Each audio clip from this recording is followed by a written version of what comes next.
नमस्कार, आप तमाम दर्शकों का सिटी न्यूज में स्वागत है। मैं हूं आपके साथ प्रकाश झा। आइए खबरों की शुरुआत करने से पहले एक नजर डालते हैं आज के प्रमुख सुर्खियों पे। राम मंदिर को उड़ाने की धमकी देने वाले पीएफआई के राज सचिव रियाज मारूफ को पुलिस चकिया से किया गिरफ्तार। अय्यापुर थाना क्षेत्र के जगन्नाथ मिश्रा कॉलेज के समीप निर्माणाधीन चंदवारा पुल के मुंशी की अपराधियों ने की आत्महत्या। और जेई से पीड़ित पूर्वी चंपारण के 10 वर्षीय बच्चे की एसकेएमसीएच के पीकू वार्ड में हुई मौत। ये थी आज की प्रमुख सुर्खियां। अब खबरें विस्तार से। राम मंदिर को उड़ाने की धमकी देने वाले पीएफआई के राज सचिव रियाज मारूफ को पुलिस ने चकिया से गिरफ्तार किया। मोतिहारी पुलिस ने बड़ी कार्रवाई करते हुए पीएफआई के राज्य सचिव रियाज मारूफ को गिरफ्तार किया है। आपको बता दें कि रियाज मारूफ के खिलाफ मुजफ्फरपुर सहित अन्य जिले में भी मामले दर्ज है। मुजफ्फरपुर के बरुराज थाने में भी कई मामले दर्ज है, जिसको लेकर मुजफ्फरपुर पुलिस ने रियाज मारूफ को कस्टडी में लिया है। रियाज मारूफ को कस्टडी में लेकर न्यायालय में पेश किया गया है। आपको बता दें कि रियाज मारूफ वही रियाज मारूफ है जो बीते दिन राम मंदिर को उड़ाने को लेकर फेसबुक लाइव आकर धमकी दिया था, जिसके बाद एटीएस को कई दिनों से रियाज मारूफ की तलाश थी, जिसको लेकर बिहार सहित अन्य राज्य में छापेमारी की जा रही थी। जिसके बाद देखिए कि मोतिहारी के चकिया से रियाज मारूफ को गिरफ्तार किया गया है। आपको बता दें कि रियाज मारूफ ने चकिया में भी कई दिनों तक कैंप किया है और कैंप के दौरान मोतिहारी और बिहार के युवाओं को कहीं न कहीं भटकाने का प्रयास किया है। हालांकि इस मामले में मोतिहारी पुलिस को बड़ी कामयाबी हाथ लगी है। मोतिहारी पुलिस की बड़ी कार्रवाई में पीएफआई की राज सचिव रियाज मारूफ को चकिया से गिरफ्तार कर मुजफ्फरपुर पुलिस ने कस्टडी लेकर पूछताछ कर न्यायालय में पेश किया। आपको बता दें कि पीएफआई राज सचिव रियाज ने बीते दिनों फेसबुक पर राम मंदिर उड़ाने की धमकी देने व उत्तर बिहार में पीएफआई का ट्रेनिंग कैंप चलाने का आरोप। रियाज मारूफ को पटना एटीएफ व एनआई की टीम विगत कई वर्षों से काफी सरगर्मी से तलाश कर रही थी और जिसकी गिरफ्तारी के लिए न जाने कितने बार एनआई और एटीएस की टीम ने जिले में छापेमारी की थी। आखिरकार वो मोतिहारी पुलिस के हत्थे चढ़ी गया। रियाज मारूफ उर्फ रियाज मुस्तफा पीएफआई का जनरल सेक्रेटरी बताया जा रहा है और उस पर जिले सहित पड़ोसी जिला मुजफ्फरपुर सहित अन्य जगहों पर देश विरोधी गतिविधियों में शामिल होने का मुकदमा चल रहा है। ये वही रियाज मारूफ है जिसका सीधा संबंध फुलवाड़ी शरीफ बम ब्लास्ट से है और ये उसी समय से एनआईए व एटीएस की आंखों में धूल झोंक कर उनके साथ आंख मिचौली का खेल खेल रहा था। रियाज मारूफ उस समय ज्यादा सुर्खियों में आया था जब उसने पुलिस के नाक के नीचे चकिया थाने के महज चंद कदमों की दूरी पर 3 दिनों तक लगातार पीएफआई का कैंप लगाया था और उस क्षेत्र के नौजवानों को देश विरोधी गतिविधियों में शामिल होने के लिए मोटिवेट किया था। रियाज मारूफ को मोतिहारी पुलिस ने चकिया बाजार के सामान खरीदने के दौरान धर दबोचा। रियाज मारूफ के खिलाफ मुजफ्फरपुर के बरुराज थाने में कई मामले दर्ज थे, जिसको लेकर के मुजफ्फरपुर पुलिस ने कस्टडी में लेकर पूछताछ की। उसके बाद मुजफ्फरपुर के न्यायालय में पेश किया। पूरे मामले पर क्या कुछ कह रहे हैं मुजफ्फरपुर के प्रभारी एसएसपी अरविंद प्रताप सिंह, वह सुनिए। आपको जैसे कि पता है कि 2022 के सितंबर अक्टूबर के समय पीएफआई को एक प्रोस्क्राइब्ड ऑर्गेनाइजेशन घोषित कर दिया गया था और उसी के बाद उसके आलोक में प्रारंभिक रूप से जो लोग पकड़े गए उनके बयान और उनके बयान के आधार पर जो ऑपरेशंस चले थे उसके आधार पर कुछ कांड दर्ज हुए थे। इनमें से एक कांड मुजफ्फरपुर जिला अंतर्गत बरुराज थाना के में दर्ज हुआ था। कल मोतिहारी पुलिस की कार्रवाई में चकिया अंतर्गत पीएफआई से जुड़े हुए एक शख्स रियाज मारूफ गिरफ्तार किए गए थे उर्फ बबलू। चूंकि वो हमारे कांड में वांछित थे, बरुराज थाना अंतर्गत कांड संख्या 32-23 में, इसलिए हम लोगों ने वहां से मोतिहारी पुलिस से संपर्क किया और आज उनको अपने यहाँ पूछताछ करके यहाँ के न्यायालय में हम लोगों ने अग्रसारित किया है। आरोप क्या था उनको? जो संगठन प्रोस्क्राइब्ड ऑर्गेनाइजेशन घोषित हो जाते हैं उसके सदस्य, उसका मटेरियल या इस तरह का संदिग्ध सामान मिलना, इसी प्रकार के आरोप में यह कांड दर्ज किया गया था। अय्यापुर थाना क्षेत्र के जगन्नाथ मिश्रा कॉलेज के समीप अर्धनिर्मित पुल के मुंशी को अपराधियों ने बेरहमी से हत्या कर दी। अय्यापुर थाना क्षेत्र के जगन्नाथ मिश्रा कॉलेज के समीप चंदवारा पुल के मुंशी व केयरटेकर को अज्ञात अपराधियों ने लूटपाट के दौरान ईंट से कूट कूट कर हत्या कर दी। मृतक की पहचान बांका जिले के तेलौंधा टोला निवासी 65 वर्षीय विष्णु यादव के रूप में हुई है। वह कई वर्षों से बन रहे चंद्रवारा पुल व मुंशी और केयर टेकर का काम करता था। हत्यारों ने चेहरे और सिर पर ईंट से वार किया था। रविवार की सुबह सब जब स्थानीय लोगों ने विष्णु यादव का शव देखा तो उसकी जानकारी अहियापुर थाने पुलिस को दी। सूचना पर पहुंची अहियापुर पुलिस ने घटनास्थल की बारीकी से जांच की। स्थानीय लोगों ने घटना के संबंध में जानकारी ली। उसके बाद सबको पोस्टमार्टम के लिए एसकेएमसीएच भेज दिया है। मामले में एएसपी टाउन अवधेश दीक्षित ने कहा कि घटना की जानकारी मिलते ही पुलिस टीम मौके पर पहुंचकर घटनास्थल की जांच की। प्रथम दृष्टया मामला हत्या का प्रतीत हो रहा है। मृतक का मोबाइल फोन भी गायब है। फिलहाल मृतक के परिजनों से संपर्क साधने की कोशिश की जा रही है ताकि आगे कार्रवाई की जा सके। वहीं स्थानीय लोगों ने बताया कि चंदवारा पुल का काम बीते कई वर्षों से चल रहा है। विष्णु यादव पिछले 5 साल से अधिक समय से यहाँ पर है। वो अकेले ही रहते थे। प्लांट के समीप एक मोटर भी खुला हुआ था। लोगों को कहना है कि इलाके में स्मैकर और नशेड़ियों को अड्डे लगा रहता था।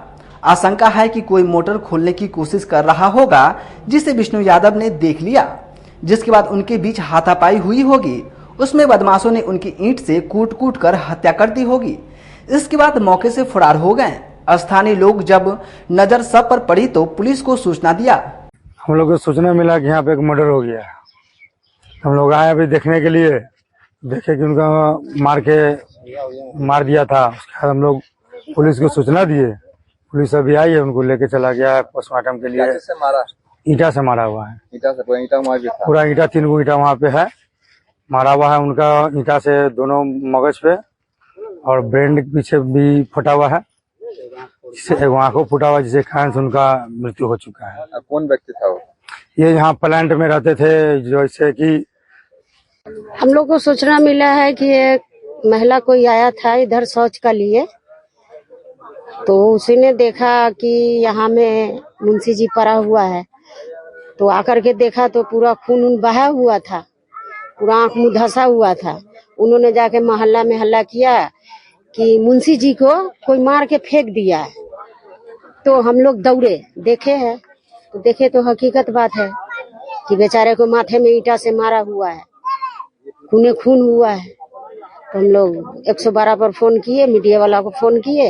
हाँ, उसमें प्राइमा फेसी तो वही लग रहा है कि उसको ईंट से मार करके और उसका मर्डर किया गया है और उसका मोबाइल भी अभी गायब है। तो अभी एग्जैक्ट तो रीजन समझ में आ नहीं रहा है, लेकिन हम लोग अभी वही मान के चल रहे हैं कि हो सकता है शायद लूट के पर्पज से कोई आदमी आया है फिर उसको मार दिया है। क्राइम सीन पर सर क्या क्या मिला है? क्राइम सीन पे अभी एग्जैक्टली तो क्लियर हुआ नहीं है, मतलब वहाँ पे भी टीम गई हुई है और हम लोग अभी क्राइम मीटिंग में आए हुए। पहचान वगैरह हो पाई है उनकी? पहचान हो गया आदमी का। कौन थे और कहाँ, यहाँ क्या कर रहे हैं? यहाँ पे मुंशी का काम करते थे। जिले में डेंगू धीरे धीरे अपना पांव पसार रहा है। एसकेएमसीएच में 3 दिनों में डेंगू से पीड़ित 10 से ज्यादा मरीज भर्ती हो चुके हैं। बिहार में डेंगू के तेजी से पैर पसारने के बाद अब जिला मुजफ्फरपुर में डेंगू के मामले में इजाफा हुआ है।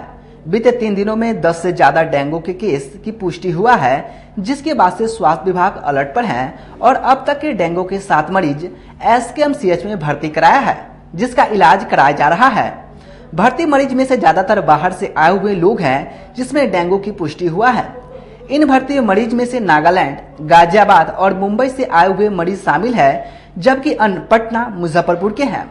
बता दें कि जिले में डेंगू के केस में तेजी से इजाफा के बीच स्वास्थ्य विभाग ने सभी पीएससी को अलर्ट कर दिया है और सभी जगहों पर डेंगू के लिए डेडिकेटेड वार्ड रिजर्व रखने के लिए कहा गया है और सभी मरीजों की सतत निगरानी किया जा रहा है। सभी जिले में 16 डेंगू मरीज के लिए, जिसमें से 7 का इलाज एसकेएमसीएच मेडिकल कॉलेज में बनाई गई स्पेशल आईसीयू वार्ड में कराया जा रहा है। इस पूरे मामले में जानकारी देते हुए एसकेएमसीएच मेडिकल कॉलेज के अधीक्षक डॉक्टर दीपक कुमार ने बताया कि अभी मेरे यहाँ मेडिकल कॉलेज में 7 मरीज डेंगू के भर्ती कराया है और सभी स्थिर हैं, वह कोई भी गंभीर अवस्था में नहीं है। इसके अलावा मेडिकल कॉलेज में पर्याप्त मात्रा में प्लेटलेट्स की व्यवस्था कराई गई है। सभी दवाओं की उपलब्धता सुनिश्चित कराया गया है। डेंगू वार्ड है और इसमें 7 मरीज भर्ती हैं और एक और थे, मतलब उनका डीटी हो चुका है। 7 जो मरीज अभी हैं वो सब स्टेबल है, किसी को फीवर नहीं आ रहा है और नॉर्मली जो दवाई चलता है वो चल रहा है। कहाँ के है? एक इसमें से गाजियाबाद से आए हैं और एक अहमदाबाद से और एक मुंबई से, एक पटना के हैं और एक नहीं शिवहर का तो डिस्ट्रिक्ट तो है, होम डिस्ट्रिक्ट अगल बगल के ही हैं। नागालैंड के भी कुछ? हाँ, एक नागालैंड से आए हैं। सभी मरीज स्टेबल? हाँ, सारे मरीज स्टेबल हैं। इलाज की किस तरह की व्यवस्था है? देखिए मतलब स्टेबल मरीज है तो नॉर्मली जो दवाई चलती है वो सारा अवेलेबल है, यहाँ पे सारा चल रहा है। और खाने के बारे में बोल देंगे, सबको स्टेबल हर चीज सामान मिल रहा है। हाँ, खाना पीना में भी मतलब नाश्ता में जो नॉर्मली चलता है यहाँ मिलता है, सारा मिल रहा है मरीज को। छुट्टी मिल गई है। जी। ये मरीज अच्छी है। हमारे यहाँ डेंगू के 7 मरीज अभी हमारे यहाँ भर्ती हैं ऊपर में, और उनको आईसीयू टाइप का फैसिलिटी हम लोग दे रखा है। मच्छरदानी नेट वगैरह सब दिया है। डॉक्टर राउंड दी क्लॉक देख रहे हैं, उनका मॉनिटरिंग हो रहा है, उनका जांच वगैरह सब चल रहा है। सब स्टेबल हैं, कोई तरह का दिक्कत नहीं है। मेरे पास प्लेटलेट भी अवेलेबल है, कोई दिक्कत नहीं होगा। उनको सब कुछ ठीक होकर सब कुछ धीरे धीरे चले जाएंगे। एक डिस्चार्ज हो चुका है। गायघाट थाने की पुलिस ने एक कंटेनर से 850 कार्टन शराब के साथ 2 लोगों को गिरफ्तार किया। शराब की कीमत करोड़ों में आंकी जा रही है। गायघाट पुलिस ने शनिवार को एक कंटेनर से 850 कार्टन शराब के साथ 2 लोगों को गिरफ्तार किया। जब शराब की कीमत 1 करोड़ से अधिक बताई जा रही है, गायघाट पुलिस ने वहां जांच के दौरान देखा कि NH27 स्थित मैठी टोल प्लाजा से दरभंगा की तरफ एक कंटेनर ट्रक जा रहा था। दरभंगा 4 लाइन पर चालक कंटेनर लेकर तेजी से भगाने लगा। पुलिस को जब शक हुआ तो गश्ती दल ने जब उसे रोकने का प्रयास किया तो पुलिस कर्मियों को चकमा देकर उनको रौंदने का प्रयास किया गया। थानाध्यक्ष मनु कुमार ने बताया कि उसी के आधार पर गश्ती दल ने पीछा कर बिरुआ गांव के समीप एक ढाबा के नजदीक कंटेनर को घेर लिया। तलाशी लेने पर भारी मात्रा में शराब बरामद हुई। उसके बाद पुलिस ने राजस्थान के बाड़मेर के नागना थाना के मारपुरा बड़वाल के कंटेनर चालक गोरखराम और बाड़मेर जिले के बाड़खा निवासी बजरंग राम को गिरफ्तार कर लिया। जब कंटेनर उड़ीसा नंबर की है। डीएसपी पूर्वी शहरयार अख्तर ने बताया कि एफआईआर दर्ज कर गिरफ्तार चालक व खलासी को जेल भेज दिया गया। दिनांक 9/9/23 को समय लगभग 2 बजे टोल प्लाजा के पास एक कंटेनर निकल रहा था। वहाँ पास में गश्ती गाड़ी भी खड़ी थी, तो उस गश्ती गाड़ी को देख के जो है काफ़ी तेज़ी से वो भगाने लगा। तो पुलिस ने उस गाड़ी का पीछा किया और पीछा करने के बाद उसको घेरा गया। तो फिर वो जाके रामदेव होटल है बेरुआ के पास NH57 पे, वहाँ पे वो गाड़ी लगी हुई थी। तो थानाध्यक्ष गायघाट मोनू कुमार और नजरे आलम और हमारे पुलिस बल उसको सर्च किया तो उन लोगों ने बताया कि इसमें तेल वगैरह है। लेकिन फिर इन लोगों ने मोबाइल वगैरह सर्च किया तो कुछ सस्पेक्टेड लगा, तो ये लोग फिर उनको बुला के और कंटेनर को थाने पे ले आए, गहराई से पूछताछ किए और जब खोला गया देखा गया तो अलग अलग कार्टून में जो दूसरे कंपनी का था उसके अंदर में शराब की ढेर सारी बोतलें रखी हुई थी, जिसमें 750 ml का 3600 बोतल, 375 ml का 6000 बोतल और 180 ml का 14400 बोतल, कुल जो है 7542 लीटर जो है विदेशी शराब है बरामद किया गया है। विश्व आत्महत्या रोकथाम दिवस की पूर्व संध्या पर आसवा हॉस्पिटल परिसर में बुद्धिजीवियों ने बैठक की। विश्व आत्महत्या रोकथाम दिवस की पूर्व संध्या पर शहर के जुरन छपरा स्थित आसवा हॉस्पिटल में शहर के बुद्धिजीवियों की एक बैठक का आयोजन किया गया। इस बैठक के माध्यम से समाज के लोगों को सकारात्मक सोच के लिए प्रेरित किया गया। मौके पर डॉक्टर श्रुति बंका ने कहा कि आज के भागदौड़ भरी जिंदगी में लोग अपनी ऊंची महत्वाकांक्षा और अपने सपने को पूरा करने के पीछे लगातार भाग रहे हैं। इससे तनाव के साथ कई गंभीर बीमारियां भी होती है।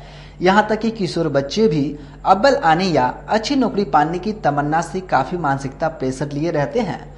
वही सपना जब टूटता है तो वह आत्महत्या की बात सोचने लगते हैं। लेकिन यदि समाज में लोग एक दूसरे की परेशानियों को समझकर आपस में बातचीत करे, एक दूसरे को प्रोत्साहित करे तो सबका मनोबल बढ़ेगा और लोग मानसिक रूप से भी मजबूत होंगे। मन में सकारात्मक विचार आएंगे, आत्महत्या जैसे विचार मन में आएगा ही नहीं। आत्महत्या रोकथाम पे हम लोगों ने एक जागरूकता अभियान चलाई है। हर साल 10 सितंबर को विश्व सुसाइड प्रिवेंशन डे का सेलिब्रेशन किया जाता है। सेलिब्रेशन नहीं हम कहें, उसको ऑर्गेनाइजेशन, चूंकि ये तो बहुत ही गंभीर विषय है। और इसका मकसद है कि सोसाइटी में जो भी आत्महत्याएं हो रही हैं या आत्महत्या के अटेम्प्ट्स हो रहे हैं, प्रयास हो रहे हैं, उसे कम से कम करना और इस स्टिग्मा को, इस ब्लैक डॉट को, इस हमारे सामाजिक कुरीति को हम लोग जो है उसको खत्म कर सके। मिलजुल करके ही संभव है। पूरी सिविक सोसाइटी लगेगी तो ये हो जाएगा। सिर्फ डॉक्टर्स के प्रयास से या किसी एक ग्रुप के प्रयास से, एक व्यक्ति के प्रयास से सफल नहीं होगा। क्या आत्महत्या का कारण क्या रहता है ज्यादातर, क्या पता चला? अलग अलग स्टार्टअप में, कहने का मतलब कि जो अलग एज ग्रुप है, अलग इकोनॉमिक ग्रुप्स हैं, जो अलग अलग आय वाले ग्रुप रहते हैं, उसमें से अलग अलग डेटा है। जो भारत के लिए अगर हम लोग कहते हैं तो 3-4 बातें मुख्य तरीके से हैं जो कि डिप्रेशन में बदल जाती हैं, उसके बाद फिर सुसाइड अटेम्प्ट हो लेते हैं। आत्महत्या का मुख्य कारण क्या रहता है ज्यादातर?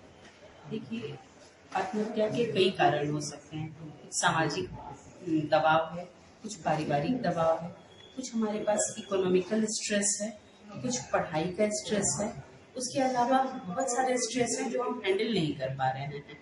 हमारे ऊपर प्रेशर ज्यादा है और हम लोग इसको, जब किसी पेशेंट को, आदमी को, औरत को समझ में नहीं आता है कि अब हम आगे कैसे निकल सकते हैं, उसे कोई रास्ता नहीं सूझ रहा होता है, तो उसे लगता है सबसे बेस्ट विकल्प आत्महत्या है, जो कि बेसिकली सबसे खराब विकल्प होता है।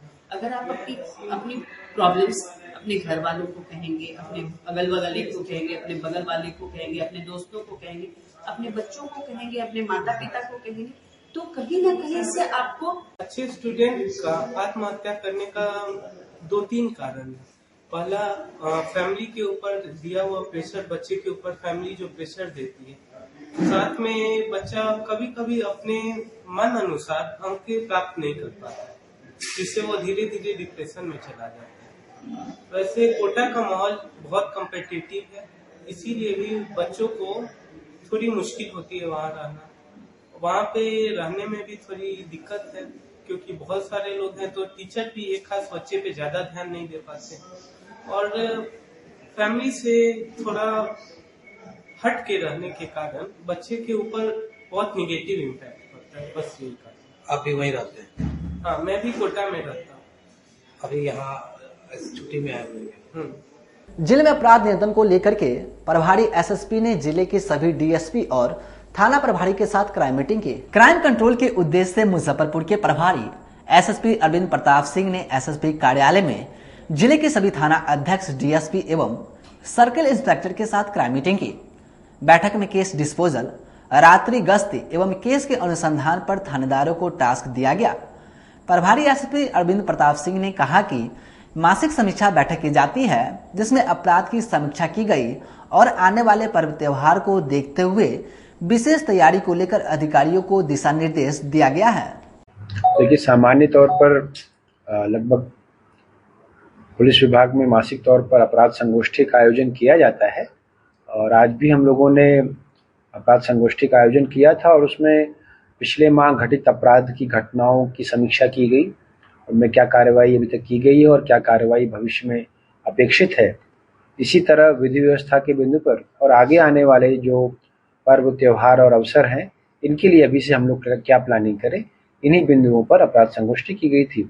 और जो हम लोगों के अपने इंटरनल फंक्शनिंग है, उसमें अलग अलग डिपार्टमेंट या अलग अलग सेक्शन के बीच कोऑर्डिनेशन के क्या बिंदु थे, इन्हीं बिंदुओं पर अपराध संगोष्ठी की गई, जिसमें मुख्य रूप से विधि व्यवस्था का संधारण और अपराध नियंत्रण और घटित घटनाओं के उद्भेदन के संबंध में बातचीत की। मोतियाबिंद के ऑपरेशन में आंख गंवाने के मामले में आईडिस हॉस्पिटल ने कहा कि बुजुर्ग महिला दलालों के बहकावे में आकर थाने में आवेदन दी है। पिछले दिनों आईडिस हॉस्पिटल का मोतियाबिंद ऑपरेशन में आंख खराब होने की बात कहकर अहियापुर थाने में जिस महिला ने आवेदन देकर अस्पताल संचालक पर प्राथमिकी दर्ज कराई थी, उसी महिला ने थाने में आवेदन देकर लगाए गए आरोप को झूठा बताया। इस मामले में रविवार को अस्पताल संचालक ने प्रेस वार्ता कर महिला द्वारा थाने में दी गई माफीनामा को उजागर करते हुए बताया कि महिला ने किसी दलाल के बहकावे में आकर अस्पताल के खिलाफ शिकायत दर्ज की थी, लेकिन जब उन्हें पता चला कि ऐसे में उन्हें काफी नुकसान होगा तो फिर उन्होंने थाने में माफीनामा लिख कर दी, जिसे आप देख सकते हैं। माफीनामा में महिला ने लिखा है कि किसी के बहकावे में आकर थाने में आवेदन देकर आईडिस हॉस्पिटल के खिलाफ कंप्लेंट दर्ज कराया था, जो झूठा है। उन्होंने थाना अध्यक्ष से माफी मांगते हुए कंप्लेंट वापस करने की मांग की है। इंसिडेंट में आप सब एक साथ आए हैं। इस वार्ता का उद्देश्य है कि आए दिन कुछ हमारे कंपटीटर जो है, ईर्ष्या बस हो, लोग बस हो, जो भी कारण हो, हमारे अस्पताल को बार बार फंसाने की कोशिश करते हैं। किसी से आवेदन दे देना, किसी से पिटीशन दिलवा देना, कहीं पे कुछ न्यूज छोड़ देना, तो हम एक साथ उतने लोगों को बता नहीं सकते हैं। हमारा उद्देश्य यही है कि जो हमारा पक्ष है वो एक साथ अधिक से अधिक लोगों के पास जा सके और उन सबका जो मिसअंडरस्टैंडिंग है वो क्लियर हो। विरोधी हर किसी का होता है, इस प्रकार हमारे भी कोई विरोधी हैं, इस चीज को लोग जान पाए और हमारे काम की गुणवत्ता को देख ही लोग रहे हैं और देख रहे हैं, जिसकी वजह से हमारे अस्पताल में आज भी सब काम हो रहा है, ऑपरेशन का कार्य भी चल रहा है और सब लोग खुशहाल है, सारी जनता खुशहाल है। आज तक हमने लगभग 20 सर्जरी किया है, उसमें कोई एक आदमी को अगर थोड़ा रोशनी कम है तो उससे इस तरह से मामला को उछाल देना और किसी के पीछे लग जाना, ये नैतिकता का उद्देश्य नहीं है। इसे हम अमानवीय व्यवहार बताते हैं। हमारे हाथ में जो कागजात है आप सब देख सकते हैं कि महिला ने गंभीर आरोप लगाया है। जी बताया जा सर। महिला ने गंभीर आरोप लगाया जी। यही अस्पताल में आँख खराब हुआ है, आँख खराब होना और आँख बन जाना ये डिसीजन करने का अधिकार हमारा नहीं है। इसके लिए विभाग बैठा हुआ है, उसमें उसके विशेषज्ञ होते हैं, टीम का गठन होता है, वो डॉक्टर जो एक्सपर्ट होते हैं वो जो रिपोर्ट करते हैं उसके आधार पर हम डिसीजन ले सकते हैं या कह सकते हैं कि आँख खराब हुआ है या बना है। एसडीएमओ के नेतृत्व में जांच टीम बनाई गई है, जैसा कि सिविल सर्जन ने बताया। जी जी बिल्कुल बिल्कुल सर, इससे पहले भी ऐसा हो चुका है। 10 साल भी हमारे खिलाफ साजिश रची गई थी और एक आयुष्मान भारत के मरीज को भड़काया गया था, वहाँ भी FIR वगैरह हुआ था, उसमें टीम बनी थी, जांच हुआ था। डॉक्टर नीतू मैडम दरभंगा से आती है वो थी और के डॉक्टर टीम में थे।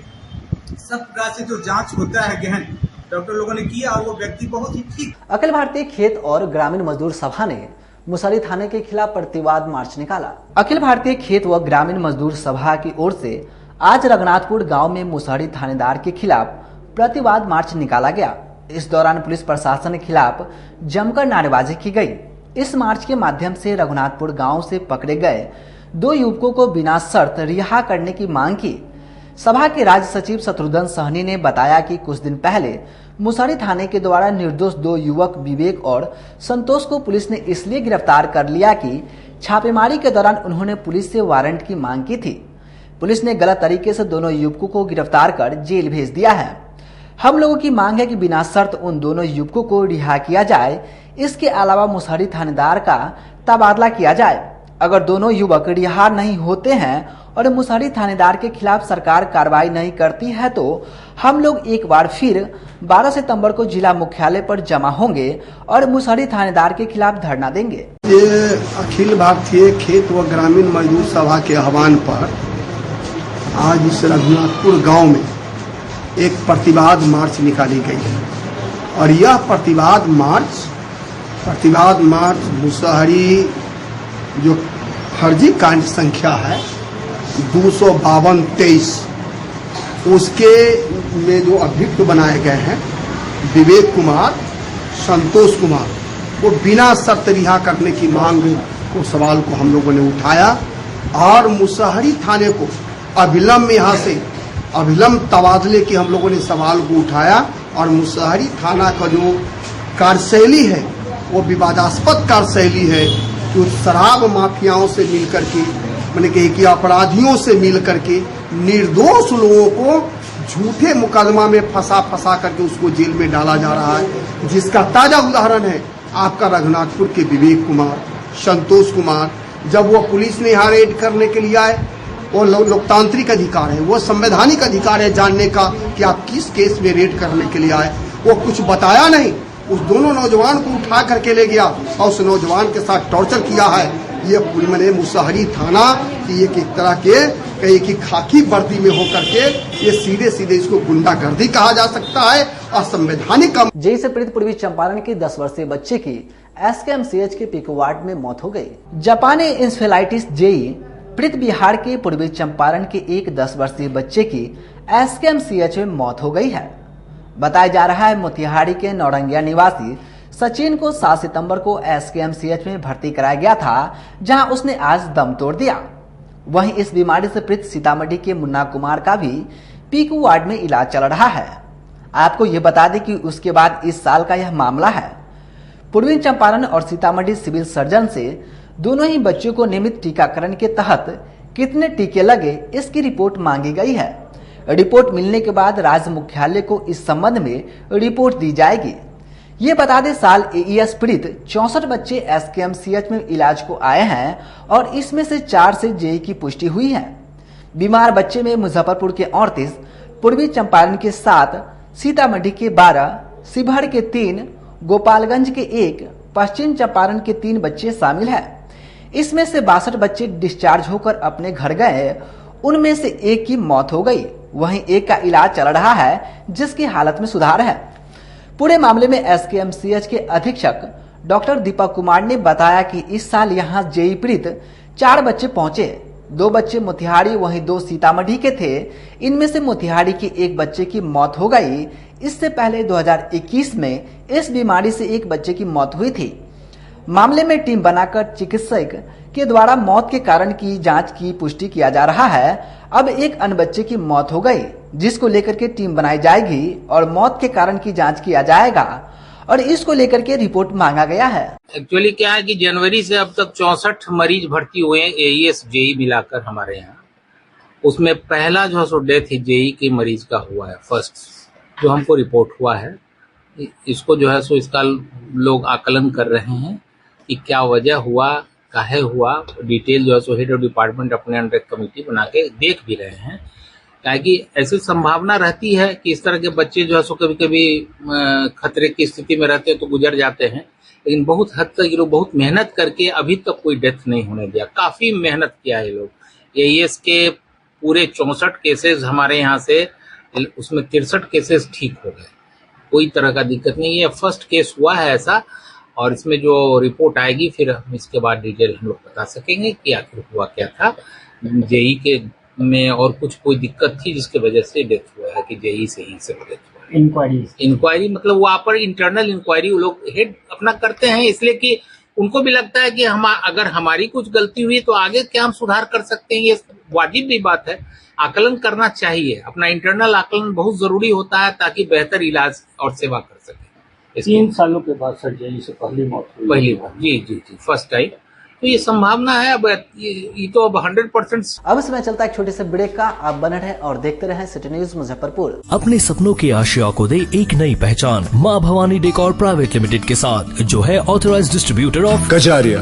देश की मिट्टी से बनी टाइल से देश को बनाते हैं, और जहां मिलती है सभी प्रकार के Indian and imported granite, marble, sanitary एवं कोटा स्टोन का अनोखा एवं आकर्षक संग्रह। माँ भवानी डेकोर प्राइवेट लिमिटेड मतलब a complete floor solutions. New 0 mile Dadar road Muzaffarpur. Call 9934753111। जिले की शान बन चुकी बाबा लहठी अब लोगों की जरूरत बन चुकी है। अत्याधुनिक रेंज और भरोसे को समेटे हुए लोगों के लिए नई नई डिजाइनर लहठी उतारते रहते हैं। ऐश्वर्या राय बच्चन, सचिन तेंदुलकर की पत्नी से लेकर न जाने कितने सारे नामी हस्तियां इस लहठी के दीवाने हो चुके हैं। लोगों के साथ ने ही बाबा लहठी की पहचान देश से लेकर विदेश तक बनाई है। ऐसा साथ बनाए रखने के लिए आप लोगों का तहे दिल से धन्यवाद। आपके 7 और 2 वर्षों के प्यार ने यूए एसोसिएट नीलकमल एक्सक्लूसिव शोरूम को मुजफ्फरपुर में एक अलग पहचान दिला दी है। और उत्तर बिहार का पहला नीलकमल एक्सक्लूसिव शोरूम, जो अब Narayanpur opposite Vaishali management college की जगह क्लब रोड मिठनपुरा चौक के समीप यूए एसोसिएट का एकमात्र भव्य शोरूम अब नए रूप में खुल गया है, जहां आपको घर और ऑफिस फर्नीचर और मैट्रेस की विस्तृत रेंज ग्राहकों के लिए भी 50% तक की विशेष छूट के साथ दी जा रही है। और साथ ही साथ 0% पर फाइनेंस की सुविधा के साथ अपने घर ले जा सकते हैं। जैसे sofa, designing table, wardrobe, matrix, दीवान, पलंग के साथ सभी प्रकार के फर्नीचर पर विशेष रूप की छूट दी जा रही है। 2 वर्षों का साथ निभाने के लिए यूए एसोसिएट नीलकमल एक्सक्लूसिव शोरूम आपका तहे दिल से धन्यवाद करता है और एक बार हमारे यहाँ अवश्य पधारे। इस विशेष छूट का लाभ जरूर उठाएं। यूए एसोसिएट नीलकमल का फर्नीचर शोरूम नारायणपुर से हट करके मिठनपुरा चौक के समीप क्लब रोड में हम लोगों ने अभी स्थापित किया है, जहां आपको होम फर्नीचर के, ऑफिस फर्नीचर के विस्तृत रेंज देखने को भव्य रूप से मिलेंगे और हमारे पास मैट्रेस की भी एक बहुत अच्छी रेंज उपलब्ध है और साथ ही साथ हमारा लगन का भी काफी भारी डिस्काउंट ऑफर चल रहा है जिसमें 40% तक की छूट दी जा रही है और साथ में हमारे यहाँ फाइनेंस की भी सुविधा है जिसमें आप बजाज से HDFC से 0 डाउन पेमेंट पर भी सारी चीजें ले जा सकते हैं। तो आप लोगों से निवेदन है कि एक बार आकर के हमें सेवा का मौका। ब्रेक के बाद आप तमाम दर्शकों का फिर से स्वागत है। अब रुक करते अन्य खबरों की ओर। मारवाड़ी युवा मंच द्वारा वृंदावन वृद्ध आश्रम में ग्रैंड पेरेंट्स डे सेलिब्रेशन कार्यक्रम का आयोजन किया। मारवाड़ी युवा मंच की संस्कृति शाखा की ओर से रविवार को वृंदावन वृद्ध आश्रम में बुजुर्गों के साथ ग्रैंड पेरेंट्स डे सेलिब्रेशन कार्यक्रम का आयोजन किया गया। इस कार्यक्रम में संस्कृति शाखा के सभी सदस्यों के परिवार वाले एवं बच्चे वृद्ध आश्रम में रह रहे वृद्धों के साथ केक काटकर व मिठाई बांटकर ग्रैंड पेरेंट्स डे मनाया।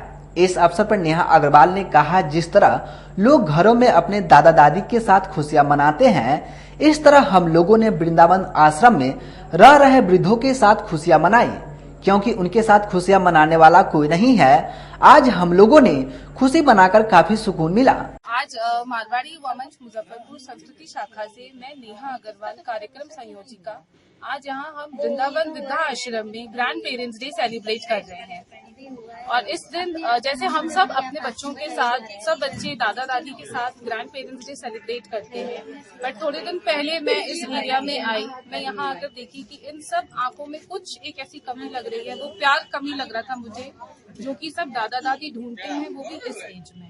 तो आज हम सब आए हैं यहाँ पर अपने बच्चों के साथ, इन सब के साथ थोड़ी खुशियाँ बांटने के लिए, तो उसी लिए हमने थोड़ा सा नाश्ता, थोड़ा सा प्यार सबके साथ बांटा है। 13 सितंबर से 15 सितंबर तक रानी सती मंदिर परिसर में श्री भाद्रपद अमावस्या महोत्सव का आयोजन किया जाएगा। सिकंदरपुर स्थित श्री रानी सती दादी धाम मंदिर से 13 सितंबर से 15 सितंबर तक श्री भाद्रपद अमावस्या महोत्सव मनाया जाएगा।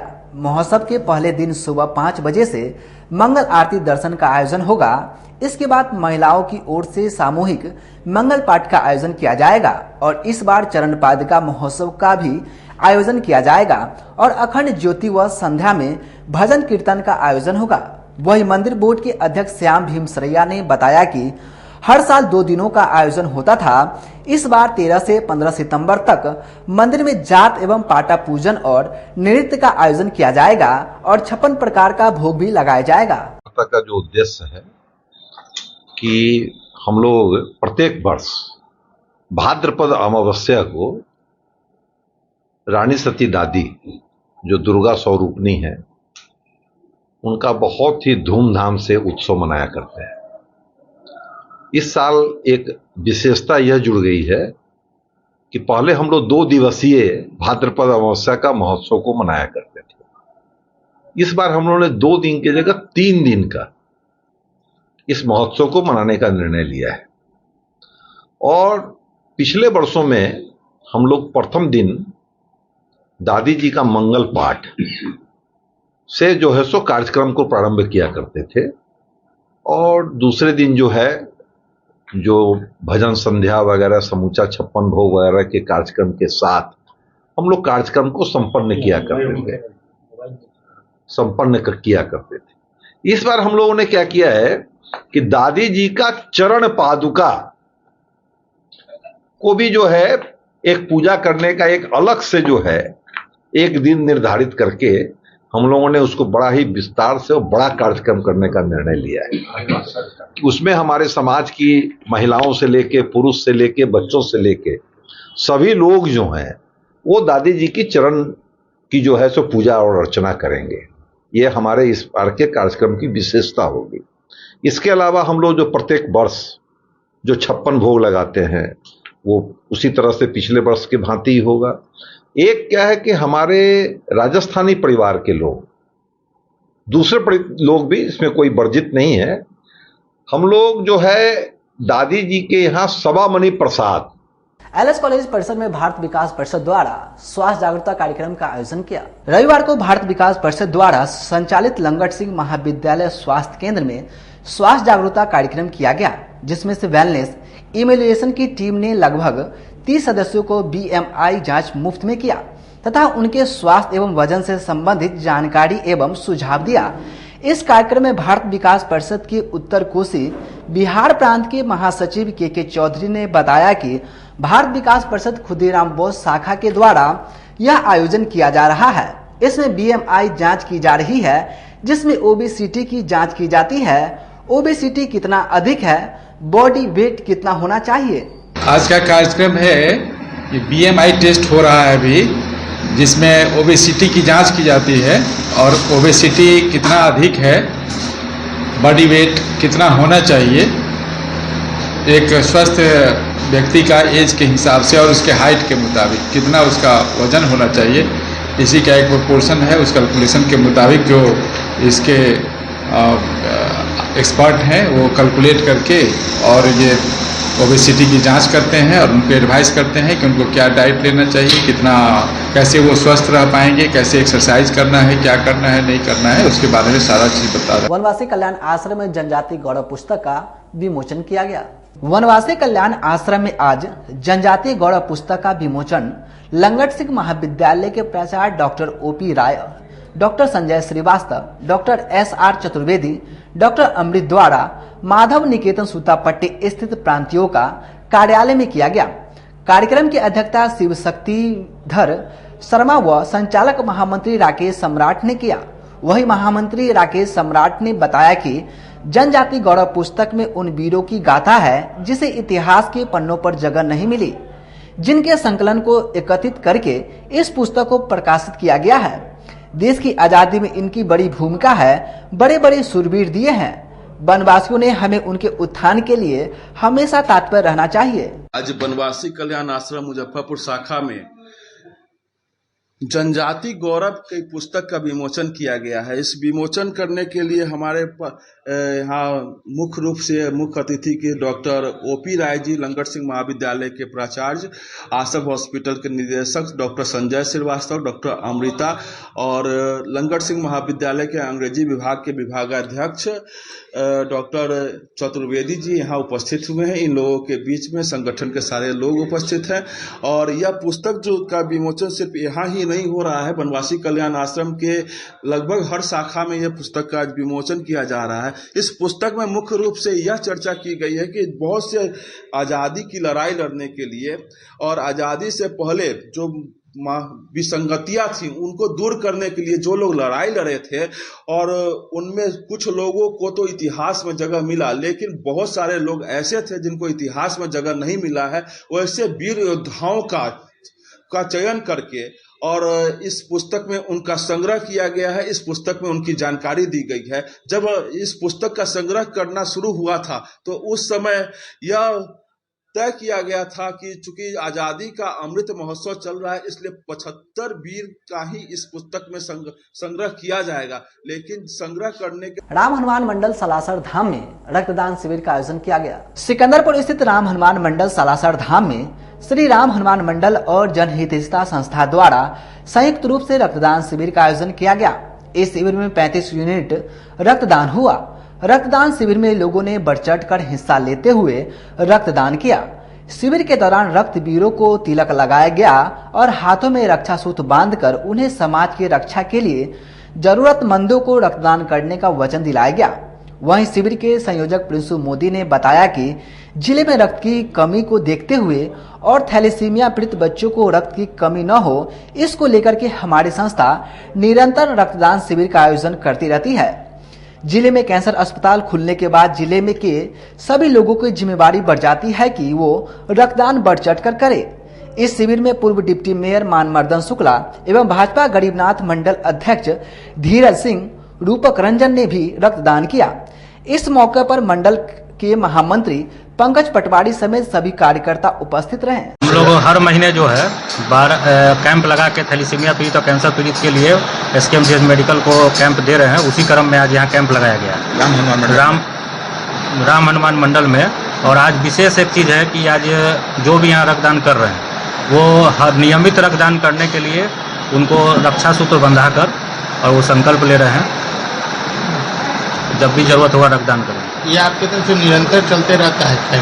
हाँ, निरंतर चलते रहता है क्योंकि 35 दिन पे ब्लड एक्सपायर हो जाता है। और 3 भाग में जब ब्लड को बांटा जाता है तो PRBC 28 दिन में एक्सपायर हो जाता है, प्लेटलेट्स 5 दिन में और प्लाज्मा 1 साल में।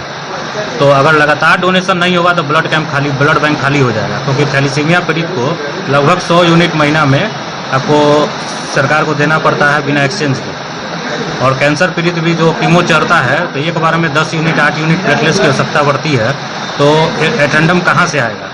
अगर कैंप नहीं लगाए, शहर के लोग अपनी जवाबदेही नहीं समझेंगे तो समस्या आएगी।